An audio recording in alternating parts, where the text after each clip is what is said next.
grade ESL students. It's Miss DeCesar back with some activities. All right, we're going to do speaking, reading, listening, and writing. Let's go.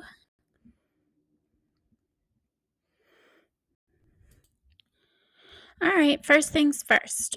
Telling a sibling or your parents, what do you see in the picture? This is actually a very interesting picture. What are the colors? Lots of vivid, bright colors. What are the sounds that you might hear? Maybe you don't hear any sounds. Shapes that you see, and what are the feelings that you get? What's the mood? Like if you came into that picture, how would you act? Would you be really loud or would you be quiet? Okay, number 2, what are they doing in the picture? Number 3, why do you think they're doing it? And what do you think will happen next? Okay, so we had the story last time of cliff diving. So just reviewing, this is the word cliff. This is the lagoon. This is plunge. Okay, I'm going to read you another book about diving. It's a nonfiction book. So go into this. Okay, this is about diving. Diving is the skill of jumping from a fixed platform or a flexible springboard. A dive can be a simple hands over the head entry into the water, or it can include acrobatic movements such as somersaults or twists. Divers try to enter the water perfectly vertical, making as little splash as possible. And it says here, divers train to make their dives perfect. The sport requires precise timing and controlled body movements. A diver cannot be afraid of heights. Diving can be beautiful or it can be deadly. Okay, and then this is the one, the cliff diving. This is actually, their sponsor is Red Bull, that energy drink.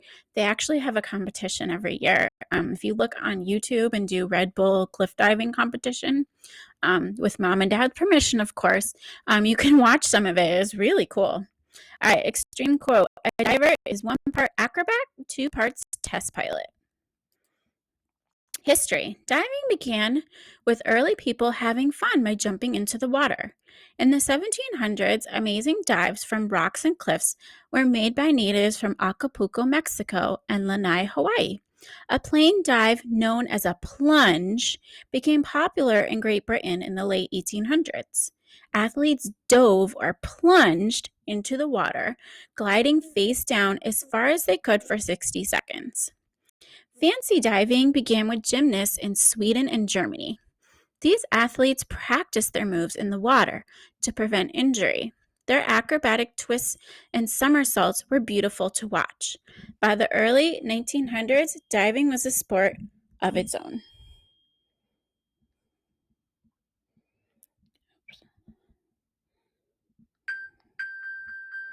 Sorry, I gotta turn off my watch. It keeps dinging. I apologize. All right, so we got Frank Kehoe of the United States diving at the 1904 Summer Olympic Games. Extreme fact, diving as an Olympic sport first took place at the 1904 Summer Olympic Games in St. Louis, Missouri. There were 2 events, platform diving and plunge for distance. Both events were won by the United States. Platform diving. Platform divers perform amazing acrobatic moves from a rigid tower or platform into a pool. The platforms are usually 5 meters, 6 feet, 7.5 meters, 25 feet, or 10 meters, 33 feet tall. Divers can take off from their dives either facing forward or backward. They might also do an arm stand dive beginning from a handstand. Wow, that's cool. Entry into the water should be perfectly vertical, with the diver's arms extended straight over the head. The goal is for the diver to create little or no splash. Athletes are judged on the dive's difficulty and the amount of splash when they enter the water. Extreme fact, platform divers enter the water at speeds of 40 miles per hour or more. Springboard diving. Springboard divers use a flexible diving board to add height to their takeoff. The extra height allows divers to perform more complex acrobatic moves. Dives are divided into 6 groups: forward, backward, reverse, inward, twisting, and arm stand. In competition, divers must perform dives from each of the groups except the arm stand. Arm stands are never performed from the springboard. And then we have the pictures here. In midair, divers may be in one of 4 body positions: straight, tuck, and then a free, which is a combination of 2 or 3 of the other positions. Okay. Synchronized diving. Synchronized diving is a sport where 2 divers mirror each other. The idea arose from synchronized swimming competition. Synchro diving became an Olympic sport in 2000. It quickly became very popular. Judges look for how closely the 2 divers are in sync. This includes the takeoff, height, acrobatic movements, and pool entry. Synchronized divers compete for a 10-meter high platform or from a 3-meter high springboard. Extreme facts. Some synchronized divers perform opposite each other. For example, one diver might execute a forward dive while the other performs a reverse dive. This is known as a pinwheel. Cliff diving. Oh, this is what our other story was about. Cliff diving requires extreme body control, courage, and concentration. Cliff divers jump from heights of 57 to 86 feet.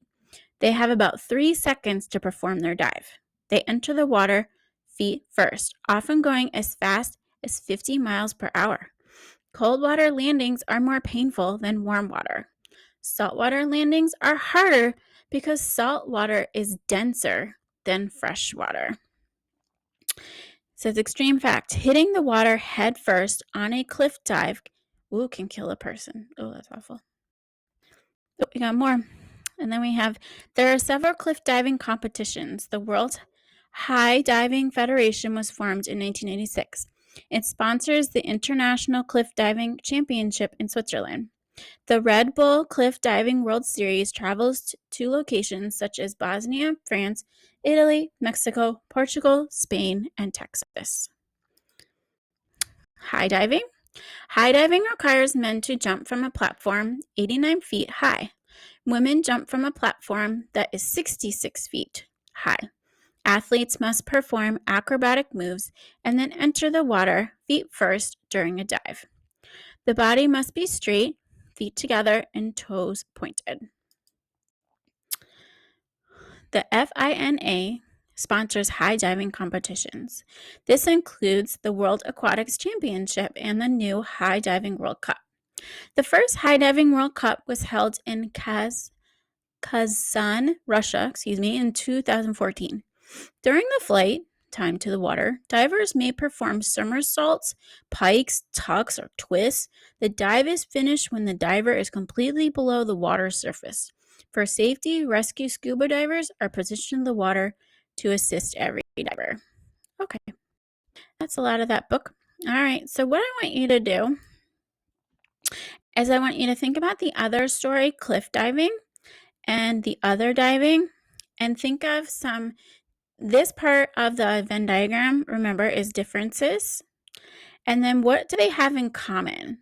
Okay, from both of the books. So think about the things that you learned in both of those books. Okay, all right. And then listening activity, what I want you to do is to fold your paper beginning, middle, and end, and I'm going to read aloud a story. So make sure you pause the video before I start. And then you're just going to listen to my story. Long walk. A man hiked up a tall, snowy mountain. He carried a large green backpack. A cold wind chilled his face. He reached into his pack and he pulled out a warm blue coat. What happened in that story? Can you draw it? That was an easy one. I gave you an easy one to start. All right, last but not least. Today's writing prompt, would you rather go cliff diving or just go swimming? Or would you like to try both? Why or why not? Okay, so some of you might see cliff diving and say, oh, I would definitely try that. And some of you might look at it and go, oh no, not happening. Okay, or some of you might want to try both. Okay, so I want you to tell me which one would you choose, or would you choose both? And then the reasons why. So those are your juicy details. All right, second and third grade, write me one perfect paragraph. Fourth and fifth grade, write me 2 perfect paragraphs. All right, I will be back with the answers to the listening story, and also I will show you my Venn diagram so you can see what mine looks like. Alrighty, I'll see you tomorrow. I'll see you, what's today? Tuesday? Thursday. All right, bye.